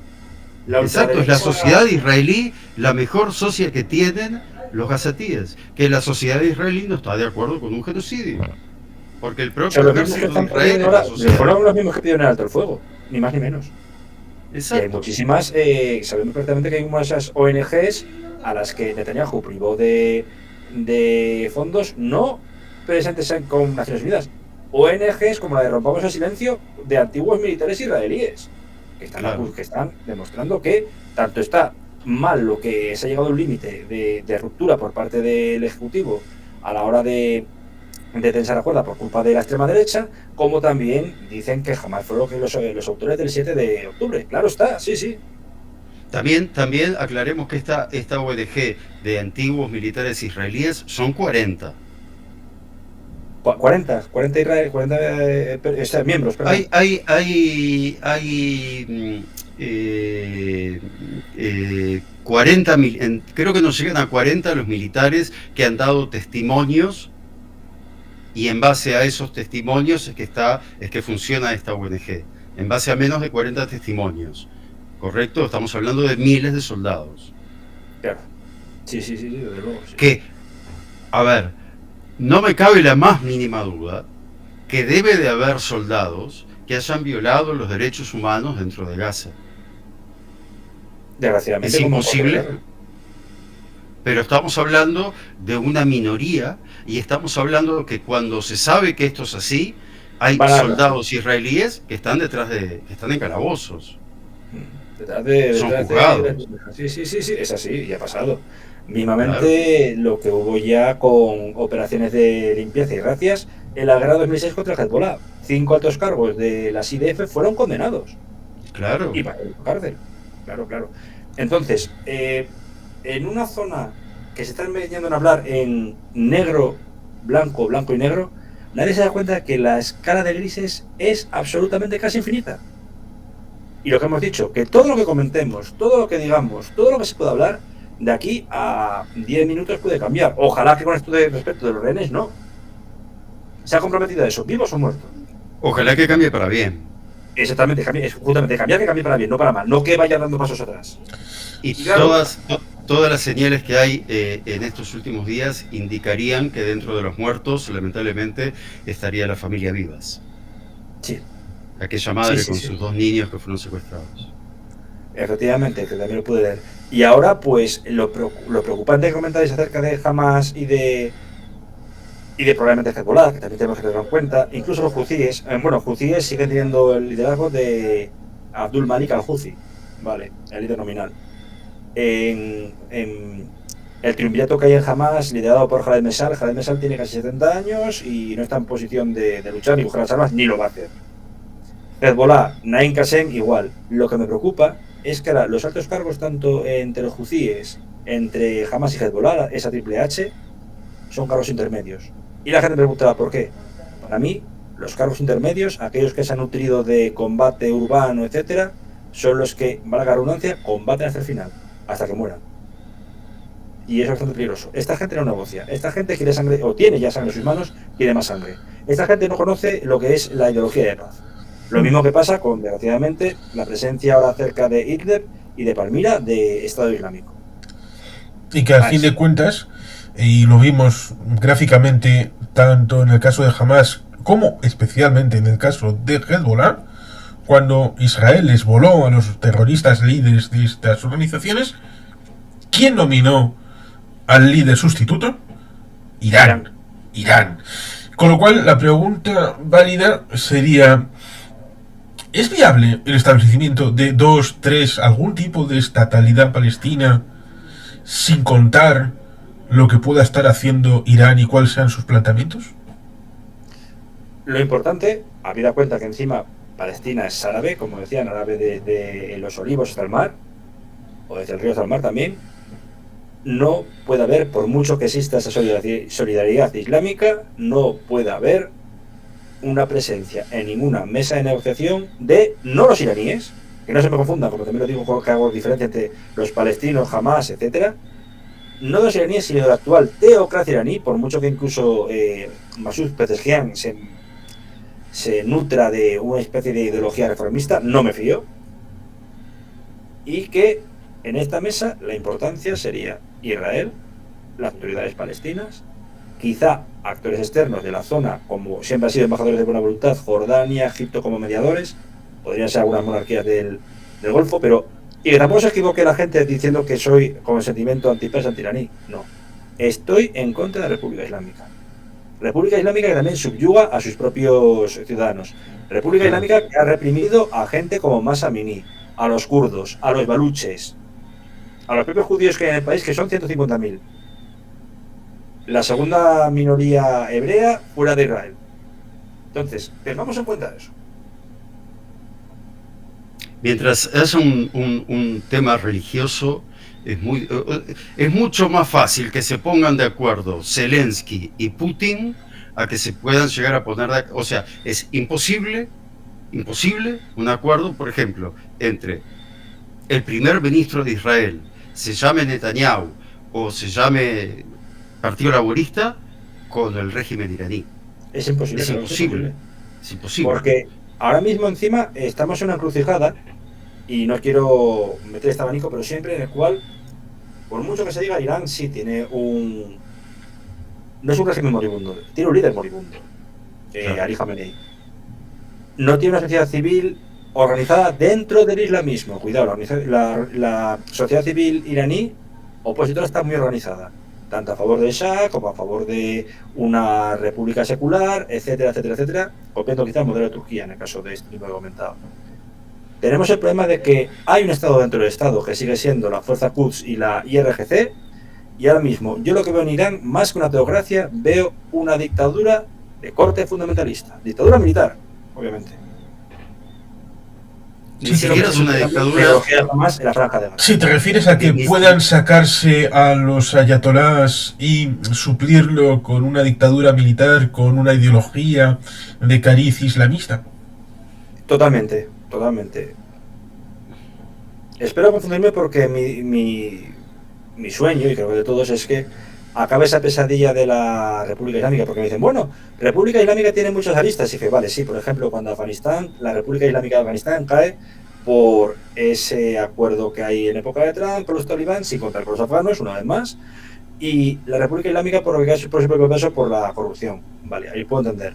Tenía problemas con la Sharia, pero nada comparado con lo que hay ahora mismo bajo régimen talibán, de nuevo, el Emirato de Afganistán 2.0. Otra república islámica como puede ser la pakistaní. Ahí también hay una teocracia militar. Estamos hablando de que Pakistán e Irán se parecen porque nominalmente en Pakistán hay un presidente que es meramente testimonial diplomático, hay un primer ministro, con los problemas que hubo entre la dinastía Sharif y también Imran Khan, pero es que un estado dentro del estado, que son los interservicios de inteligencia. Pues en Irán ocurre lo mismo. Y es en esa especie de, vamos a decir, amalgama contra natura, en la cual esa especie de mal primigenio triunfa. Aquí se mezcla el fundamentalismo, en ambos casos, con una militarización social. Pero es que lo hemos visto, el mal llamado Estado Islámico, quitando su cariz fundamentalista, eran antiguos agentes de la élite militar de Saddam Hussein, o suníes, que en el instante en el que el país cae en anarquía tras ese decreto metepata de Estados Unidos de desmantelar todo el partido Baas, pues se toman por las armas. Y el enemigo de mi enemigo es mi amigo. Pues aquí con Irán podría pasar lo mismo. Entonces, lo que habéis dicho, en el caso de que al final se establezca un Estado palestino, ojalá se pueda llegar a una solución de 2 estados, ojalá, casi imposible, pero ojalá, vamos a intentar pensar un poco en positivo. Obviamente, Irán, si sigue teniendo esta especie de tentáculos ya cercenados de esa media luna creciente, que afortunadamente parece que ya ha desaparecido, pero sigue queriendo inmiscuirse en asuntos vecinales, no puede tener voz ni voto. Yo vuelvo a decir que pensando en 2 ejemplos históricos, y no he pensado mucho más porque tampoco he pensado en ello, el caso de Pakistán, con Pakistán Oriental, lo que sucedió allí, siendo 2 cosas completamente distintas, lo que ahora es Bangladesh, llegando incluso a la situación de intento de genocidio en la guerra que entró en la India, con lo que ha supuesto respecto de la política interna, en la que la depuesta primera ministra de Bangladesh tenía una relación y ahora el nuevo gobierno tiene otra respecto de India y de Pakistán. O el caso de la Prusia Oriental respecto de después del Tratado de Versalles, que fue objeto luego de polémicas a la hora de cómo conectamos este territorio alemán con el territorio alemán más grande, con lo que pasó en la ciudad de Danzig. Ahí hay 2 territorios, como sería Judea y Samaria, Cisjordania y la zona de Gaza, que están separados. Y si están separados durante 20 años y más tiempo, han tenido dinámicas distintas. Ponerlo a los 2 territorios en un mismo estado, yo creo que podría ser un error ahora. Y la única solución viable romántica pudiera ser la de 3 estados. Podría ser. Literalmente lo que ocurre es el factor de que ese triunvirato, 3 estados, etcétera, a día de hoy solo he visto, me parece que pues me parece que era un intelectual israelí, nacionalizado norteamericano, estadounidense, hace cosa de un mes. Después de un mes ha cambiado de opinión y dice que hay más opciones que explorar. La de un mismo estado, yo también lo veo complicado. Recordemos lo que tú dices con Pakistán Oriental, Occidental, e incluso ahora mismo conviviendo en un mismo estado, a pesar de que tienen 2 parlamentos diferentes, especie de monarquía dual, sin monarquía, como siempre me refiero que eso es la Federación Bosnia, República Srpska, bajo el nombre de Bosnia y Herzegovina. Veremos, pero tenemos que intentar ser positivos porque si no, podemos volvernos a hundir en la más absoluta anarquía.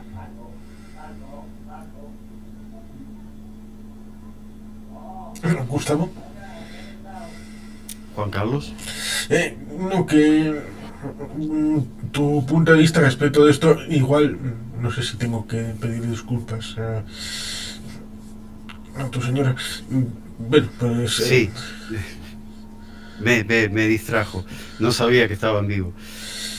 Lo de la solución de 2 estados, cómo se puede configurar y...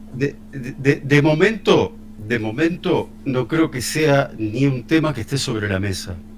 Primero, los palestinos van a tener que solucionar sus problemas, y una vez que solucionen sus problemas, después podrán hablar con Israel. Pero en este momento Israel no tiene con quién negociar, porque la autoridad palestina, si algo no tiene, es autoridad.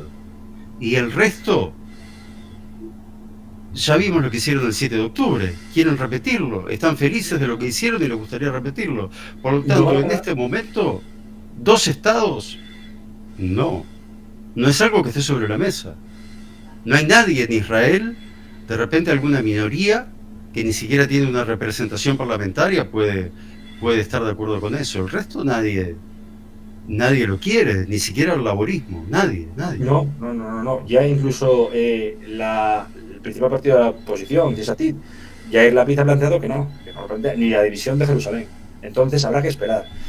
Obviamente, una vez que acabe lo que es el retorno de rehenes, se cumple toda esta hoja de ruta de los mismos, liberación de los rehenes, liberación por parte de los presos en cárceles israelíes, a lo mejor ahí, y solo ahí, se puede empezar a hablar, pero no antes de eso, porque si no sería un toma-daca de unos y otros. Y ciertamente lo que nos reunía era el hecho de que las ocurrencias que pueda ir teniendo Donald Trump, como es esta de tratar de presionar a Jordania y Egipto para, oye, ¿y si sacamos a los gazatíes de allí? Y pensando ciertamente con ese alma empresarial que tiene él, de pongo aquí unos resorts, una torre Trump, tal vez, y alguna piscinita, un spa y todo esto, que pueda quedar bonito, tal vez tiene Donald Trump con esas ocurrencias posibilidad de impactar en una posible solución o una posible vía por donde se pueda canalizar toda esta situación a partir de ahora que es presidente en este año 2025? ¿Tiene algún impacto real? ¿O puede tener algún impacto real? ¿O también se puede ese caudal embridarlo de alguna manera para que no cometa locuras, como tal vez intentó en 2018-2020 su yerno Jared Kushner, que ahora está apartado, con aquel plan de paz? Sí, la duda es hasta qué punto puede utilizar el estrangulamiento económico en la zona. Si aquí toma importancia Europa. Si la Unión Europea, en caso de que Trump corte fondos, puede evitar que se meta la patita rusa, porque también interesa esa zona. También el soft power económico chino, como has indicado muy correctamente Juan Carlos, y vuelve a tener esa preponderancia que tuvo antes de 2020 en Oriente Medio, se puede hacer algo. Pero, y yo lo digo así, siento considerarlo, habida cuenta de lo que ha pasado hoy con lo que ha hecho hacia Colombia Trump, lo que hizo, las amenazas no tan veladas hacia regímenes que no son, digamos, en su gusto, ya no digo Venezuela. Ahora mismo podría, justamente, ha habido un cambio de administración en Uruguay, justamente, podría atajar diciendo que son unos rojos peligrosos, por decirlo de alguna manera. Y luego, etcétera, yo creo que a quien tendría que empezar a considerarse hostil es a la administración estadounidense, no a los estadounidenses, pero hostil. Hostil en el sentido literal de la palabra. No quiere un plan de paz, más el que vean ellos que es un unilateralismo aislacionista. Lo que tú dices de reconstruir Gaza, claro, estamos hablando de que los contratos que va a haber en Gaza, una vez que acabe la guerra, en aras de una posible reconstrucción, y si tienen que ser filtrados por Estados Unidos, como también puede pasar en Yemen si acaba la guerra, en mil sitios, van a ser muy jugosos para un Trump que, por mucho que no quiera admitirlo, está en quiebra técnica. Todas sus empresas han quebrado. Tuvo la suerte de ser electo de nuevo presidente de Estados Unidos. Esa es su gran baza. Le ha bajado, Jesucristo a verle.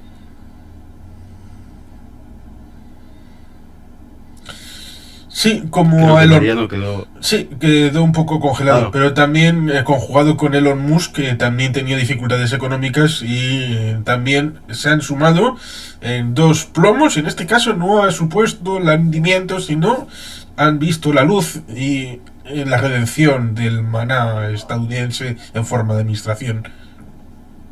Totalmente. Sí, sí, sí.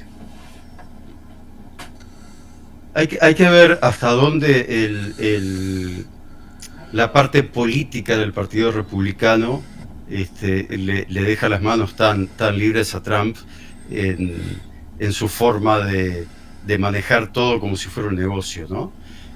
Porque acá tenemos el problema de que Trump no es político y cree que todo es un negocio. Tenemos el problema de los extremistas religiosos que no entienden ni la política ni los negocios. No, Bueno, todo esto es una bomba de tiempo. A mí lo que me tranquiliza un poco de Estados Unidos es que Marco Rubio es un político de raza y puede ser un freno en algunas cosas de Trump. El tema es si se le puede poner un freno a Trump. De cualquier manera, creo que esta estupidez que hizo Trump de decir que se podría llevar a los gazatíes a otro lugar, también puede ser una estrategia para decir, miren que si no hacen algo coherente, yo también puedo hacer lo que se me antoje. totalmente. Lo bueno es lo que, aunque Marco Rubio representa incluso a la administración neocon, por así decirlo, hostil a muchos llamados países del Foro de Sao Paulo, etcétera, es una persona con la que se puede negociar. Y a mí me recuerda un poco que la figura de Marco Rubio puede ser, salvando las diferencias, en la primera administración de Trump, a los 4 generales que pensó Trump que podía tener a su disposición y le frenaron. Jim Mattis, también el director de Seguridad Nacional, una persona hostil a la inmigración ilegal, pero que dijo hay un límite, que era el de separar a las familias, y Mark Milley, el jefe de las Fuerzas Armadas, y también, no general, pero sí militar, el segundo o tercer director o secretario de Defensa, como era Mark Esper. Entonces, en ese sentido, ¿qué pasa? Que ahora es cierto que esta nueva administración es la administración de la venganza. De la de no ganamos en 2020 por 12.000 votos lo de Georgia, y ahora voy a acordarme todo de vosotros. Pero quiero pensar que incluso en esta época oscura para el Grand Old Party, para el Partido Republicano, en la cual la ideología no es una derecha fiscal conservadora, un ultraliberalismo, etcétera, sino que es el trumpismo, puede haber gente que esté en contra de él. El gobernador de Vermont ya ha dicho que no va a hacer redadas, no va a permitir redadas masivas de migrantes o de personas con cartas de permanencia del país caducadas o sin visa, etcétera, que no puede hacer eso, que se revisarán, claro está, pero no va a hacer redadas y deportaciones masivas. Dentro del Partido Republicano, gente ligada a Liz Cheney, bastante ultraconservadora, pues ya han dicho que han presentado una enmienda al Congreso por la cual van a evitar, y creo que está aprobada, que Trump se intente cambiar la constitución para presentarse un tercer mandato, porque está planteando por el propio Trump. Entonces, eso me hace ser positivo, pero claro, ver luego esas fanfarronerías, sobre todo en zonas tan volátiles que van desde lo que está ocurriendo en Venezuela hasta Oriente Medio, Israel, Palestina mediante, y a mí me da auténtico pánico. Sí, da más miedo que Biden. Sí, Sí, ahí sí. puedo recomendar que tienes en tu canal, Gustavo, una conversación con Washington Abdallah bien interesante que combina precisamente el hemisferio occidental, el tema americano, con la situación en Oriente Medio. Que prometo ver, ahora que me lo habéis citado, muchas gracias. Los invito a verlos, sí. Lo bueno que tiene Uruguay es eso, ¿no? Que uno puede acceder al embajador de Uruguay O sea, hice una llamada para conseguir el teléfono y después le mandó un mensaje y listo. Y el otro día estábamos grabando. Es la ventaja del Uruguay, que como somos chicos nos conocemos todos. Mucho mejor. Todo queda en casa. Claro. Pero, por un lado, lo positivo de que Trump liberó el envío de armas a Israel. Eso es positivo para Israel. Pero después uno nunca sabe, Trump no tiene amigos. Bueno, en política sabemos que no, y más en geopolítica no hay amigos, hay socios temporales por conveniencia. El tema es que Estados Unidos no puede tampoco empezar a traicionar a sus amigos porque se va a quedar solo. ¿Quién va a querer ser socio de Estados Unidos si son traicionados, ¿no? Y pienso no solo en Corea, pienso en Taiwán, que es... ¿qué intereses tiene Trump hoy en día en Taiwán? Sobre todo tecnológicos. Sí, lo cual resulta curioso, claro, porque ha amenazado a Taiwán con meterle aranceles del 25 o del 50%, lo cual también resulta curioso. Tengamos en cuenta de que Biden hizo una inversión millonaria para que Estados Unidos empiece a construir esos semiconductores y no estar dependiendo ni de Taiwán ni de ningún otro país. Efectivamente, y no solo eso, también es el factor de que, como he dicho antes, tendríamos que empezar a plantearnos si la administración actual, con estos aranceles, esta guerra económica que también pasa por ser una guerra de divisas frente a China, no deja de ser una administración hostil mundialmente. Debemos de pensar en eso y muy cuidadosamente y con la piel polvorosa, porque una persona que hacía decretos a golpe de tuit hace 8 años, ahora mismo puede ser mucho más peligrosa. Sobre todo también tengamos en cuenta, la edad de Trump. Ya ha habido los problemas cognitivos de Biden, pues Trump es 3 años 4 más joven que Biden. La mente puede empezar a fallar. Y siendo el líder, vuelvo a repetir, entre comillas, del mundo libre, pues a lo mejor un día te da, por en vez de tocar un botón del tweet o un tweet, pues tocar el botón nuclear. Sí, porque además tiene el botón de la Coca-Cola ahí, encima del despacho, y bueno, igual el armamento nuclear está justo al lado. Pero decías 3 o 4, deben de ser menos, porque se ha dicho que Donald J. Trump, en el año que estamos, es el presidente en investidura más viejo que ha habido, con lo cual ha superado a Joe Biden. Con lo cual, justo, sí. La situación amerita echarle un vistazo, porque si alguno decía que Biden chocheaba, ¿qué pasa? ¿No podemos decir que Trump puede chochear? Y el doble. Efectivamente. Sí. Es así. El problema es que no le hace falta chochear.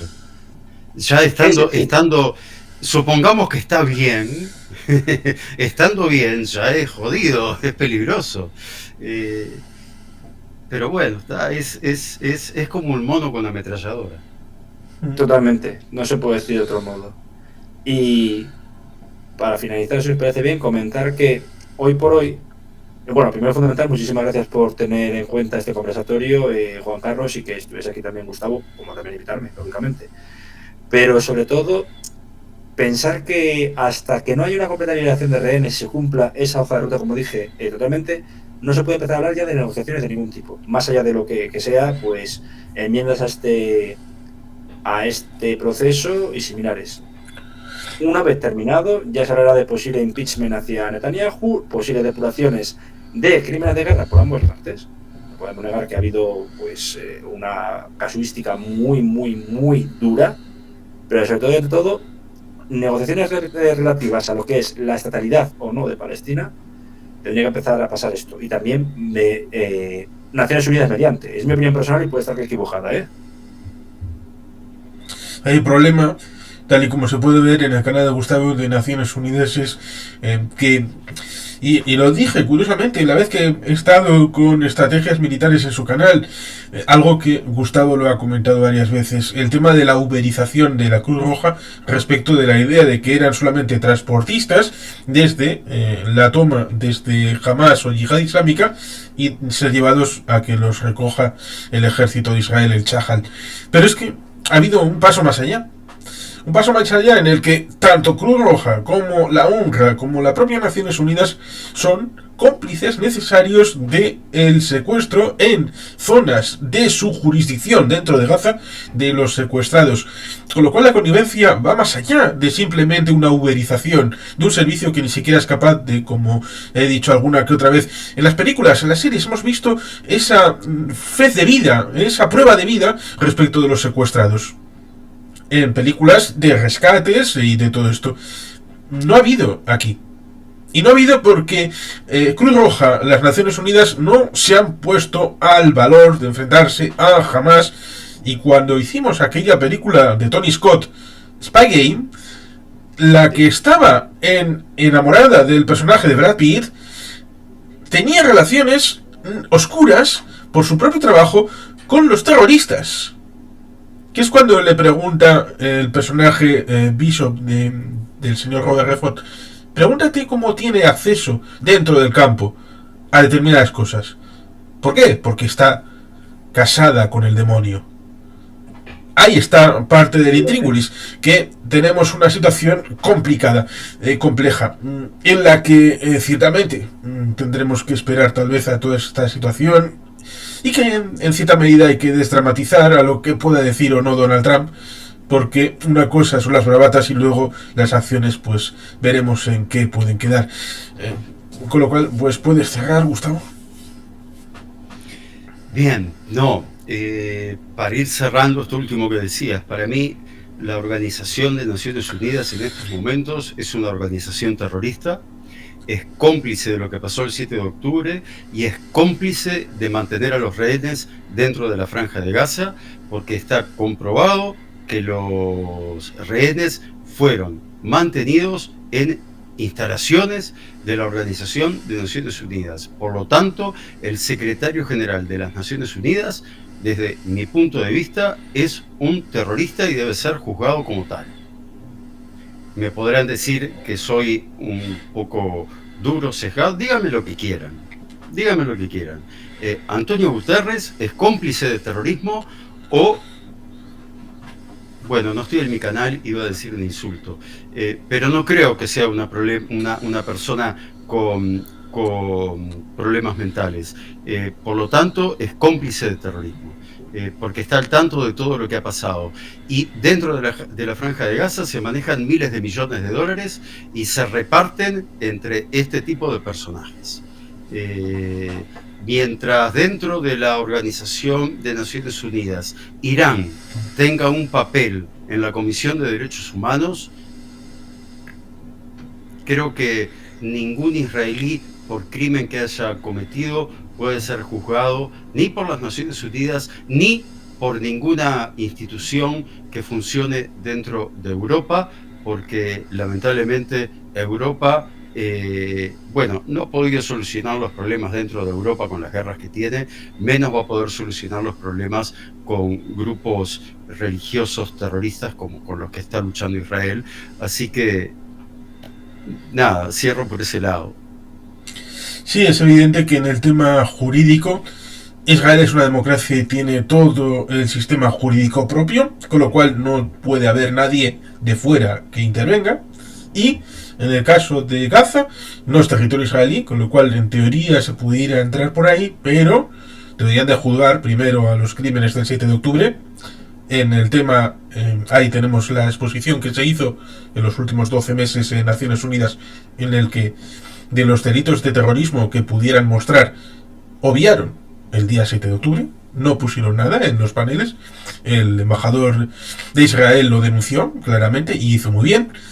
Con lo cual, por dar ciertamente el cierre, pues veremos en qué se sustancia, cómo evoluciona la situación y que, como dice Mariano, pues igual dentro de un cuarto de hora la cosa ha cambiado, o mañana o de aquí al viernes.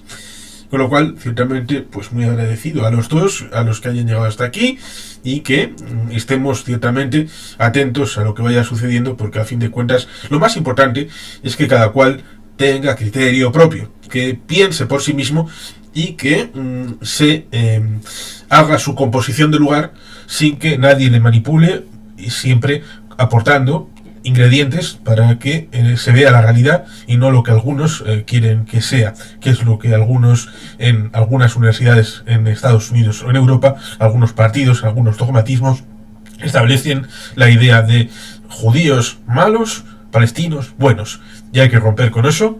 Y por eso cuando hace no mucho tiempo, y con esto cierro, alguien me vino y me dijo: Juan Carlos, parece que eres de la Hasbará. Y yo dije: cojonudo, no es la intención de lo que me estás diciendo, pero qué bonito halago me acabas de hacer. Bueno, pues ciertamente, agradecer una vez más que estéis por aquí y seguramente con este o con otros temas volveremos. Y hasta pronto.